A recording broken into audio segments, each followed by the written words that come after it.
Vamos dar início, a mais um vídeo referente ao projeto Psicologando. Hoje eu vou conversar com vocês sobre modelos animais, tá? Que é um assunto abordado em psicologia experimental, certo? Então, de acordo com a Associação Americana de Psicologia, a APA, 7% das pesquisas em psicologia empregam animais experimentais, certo? Sendo que 90% desses animais são roedores, tá? Acredito isso aí foi uma descrição da APA em 1994. Eu acredito que atualmente esse percentual mudou, porque hoje em dia já não se utiliza tanto os animais, para tais pesquisas. Hoje em dia os animais já estão sendo substituídos por programas de computador que têm a mesma semelhança com os animais, Como, por exemplo, o Sniff, que é o programa do ratinho, que trabalha com condicionamento operante de Skinner, certo? Realmente só se utiliza animal quando, de fato, não haja nenhum outro meio que possa substituí-lo, certo? Então, embora relativamente pouco, os estudos com animais são importantes para a compreensão de muitos aspectos comportamentais, cognitivos e emocionais também, tanto do ser humano como de outros animais, tá? É um objeto de imitação, algo que representa alguma coisa ou alguém que seja semelhante ou imagem do outro, Deve ter características suficientes para ser semelhante, como eu falei, ao objeto imitado e ter a suficiente capacidade de ser manipulado, certo? Sem que haja as limitações do objeto imitado, e também deverá atender aos pressupostos de, por exemplo, permitir o estudo dos fenômenos biológicos, ou seja, referente ao organismo, tá? Ou de comportamento animal, certo? Que um processo patológico espontâneo ou induzido possa ser investigado, tá? Quando eu falo patológico, eu me refiro à doença, Então, esse processo espontâneo, ou seja, que desenvolva de forma espontânea ou de forma induzida, o modelo ele tem que permitir essa investigação, certo? E que o fenômeno, em um ou mais aspectos sejam semelhantes ao fenômeno em seres humanos, tá? Então, os modelos animais permitem pesquisar sobre aspectos comportamentais, como eu falei, nutricionais, ou seja, referente à alimentação, cognitivos, certo? Emocionais, psicopatológicos, ou seja, os estados psíquicos, que estão relacionados ao sofrimento mental humano, permite uma abordagem mais invasivas do que seria possível em estudos em humanos, certo? E uma maior liberdade para a manipulação e o controle das variáveis, tá bom? Tem um vídeo meu, acho que 2, onde eu falo de variáveis dependente, independente, ou parece que é um só falando das duas variáveis, não lembro bem, mas se você entrar no meu canal, você vai encontrar, e aí você vai saber do que se trata essas variáveis, Então, há uma maior liberdade para a manipulação e o controle dessas variáveis, tanto relacionados ao organismo em estudo, quanto as variáveis ambientais, tá? Então, as espécies humanas, a espécie animal mais usada, como animal de experimentação, e isso foi um percentual publicado em um periódico Medlin, é de que o rato ele é utilizado 43,3%, estando na escala de animal mais utilizado em experimentos, tá? O camundongo, 41,7%, os coelhos, 6,7%, os cães, 2,5%, e os primatas, como os menos utilizados, 1,7%. Então, temos alguns tipos de modelos animais de doenças, como também temos os modelos animais de comportamento. Então, tratando dos tipos de modelos animais de doenças, temos o induzido, temos o espontâneo, o negativo e o órfão. Tratando do modelo animal induzido, a condição a ser investigada, ela é induzida experimentalmente, para que ela possa ser investigada, tá? Então, um exemplo é a diabetes mellitus, né? Em ratos, pode ser induzida em ratos pela administração endovenosa de aloxona, para que assim essa doença possa ser investigada. A aloxona, o que vem a ser? É um análogo, ou seja, é um semelhante da glicose. Então, através de uma injeção, né, a aloxana é injetada no rato, onde o nível da glicose vai lá para cima, e assim é induzido a diabetes mellitus para a investigação. Então, esse é o processo induzido de modelos de animais de doenças, tá? A condição a ser investigada, ela é induzida, né? Tratando-se do modelo espontâneo, né, a condição a ser investigada, ela ocorre naturalmente, e aí modelando condições similares em humanos. Carla, não entendi nada com relação a esse modelo espontâneo. Vejam só, o câncer de mama, linfoma,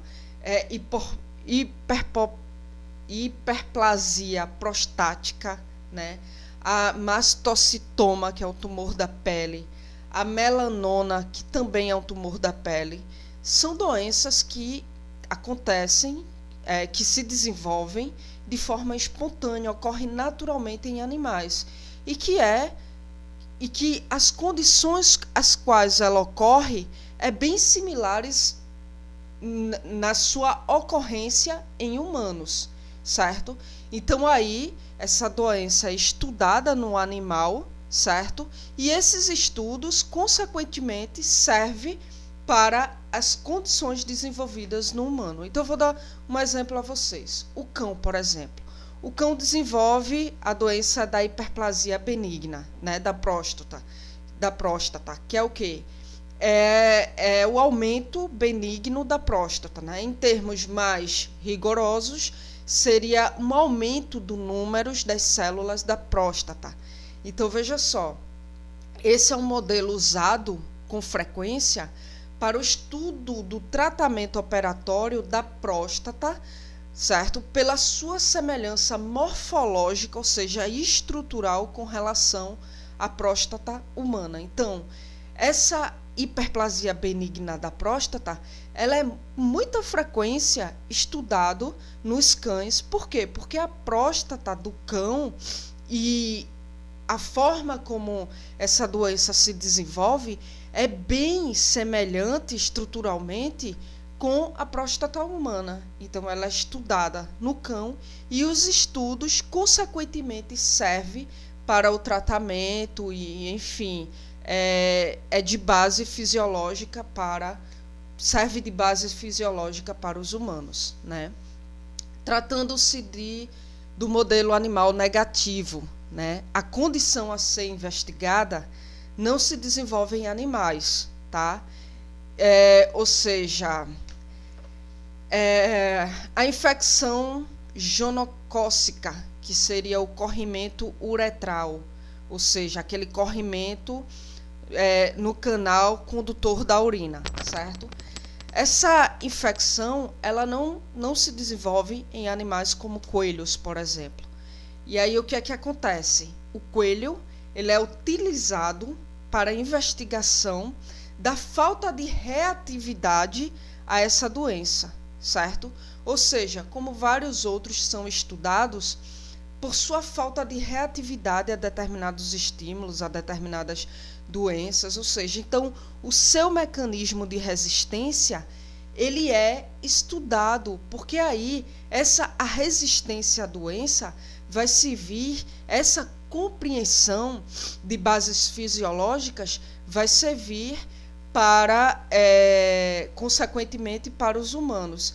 Por exemplo, se um humano desenvolve esse corrimento uretral, Porque o humano desenvolve, e o que é que o coelho que não desenvolve tem como mecanismo de resistência, né, para não desenvolver essa doença, né? Então, esse aí é o modelo negativo, o modelo animal de doença negativo, né? E tem um outro modelo também, que é o modelo órfão. Então, ele descreve, né, a condição que ocorre naturalmente em espécies não humanas, mas que aí não foi descrita ainda em humanos, e aí a qual é adotado quando uma doença semelhante humana é identificada mais tarde, como, por exemplo, o vírus HIV. A priori foi desenvolvida, né, não foi desenvolvida em humanos, foi desenvolvida em animais. Se eu não me engane, se eu não esteja enganada, porque faz muito tempo que eu li sobre isso, foi primariamente desenvolvida em macaco. Aí o que é que acontece? Quando desenvolvida em macaco, como desenvolvida em macaco e ainda não em humanos, quando desenvolvida nos humanos, a semelhança da doença, ou seja, do vírus em humanos, é muito parecido, há uma semelhança muito grande com o que foi desenvolvido no animal, certo? Então, aí, as condições descritas anteriormente com relação ao que foi desenvolvido no animal, né, é adotado para o que foi desenvolvido no humano por conta da sua semelhança, certo? Então, gente, como vocês viram, as abordagens com relação a modelos animais serve para o estudo do comportamento e da cognição humanos, né? Como também para o estudo de patologias, tá?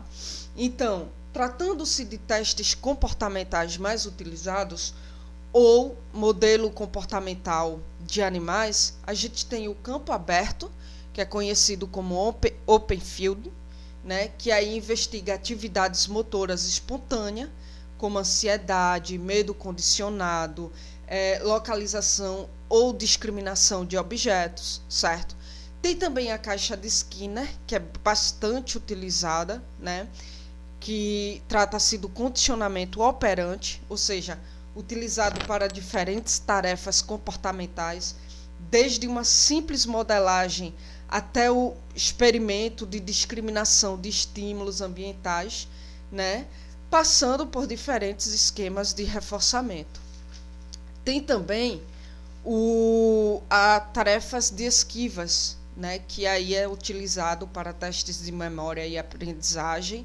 Tem o labirinto, né, labirinto em T, que também para aprendizagem e memória. Tem o labirinto em cruz, né, um labirinto em cruz elevado, é um teste comportamental, um modelo comportamental, que ele é utilizado para estudar ansiedade, testes fármacos, né? Tem o labirinto aquático, né, que é utilizado para investigação da memória espacial de curto ou longo prazo, tá? Então, gente, eu finalizo aqui mais um vídeo referente ao projeto Psicologando, certo? Quem tiver alguma dúvida pode entrar em contato comigo. Eu vou deixar o link do meu Facebook abaixo no comentário do vídeo. Ou então, quem não utilizar Facebook pode me adicionar. Aliás, pode me escrever via e-mail, certo? Meu e-mail é anacarla.araújo2803@gmail.com.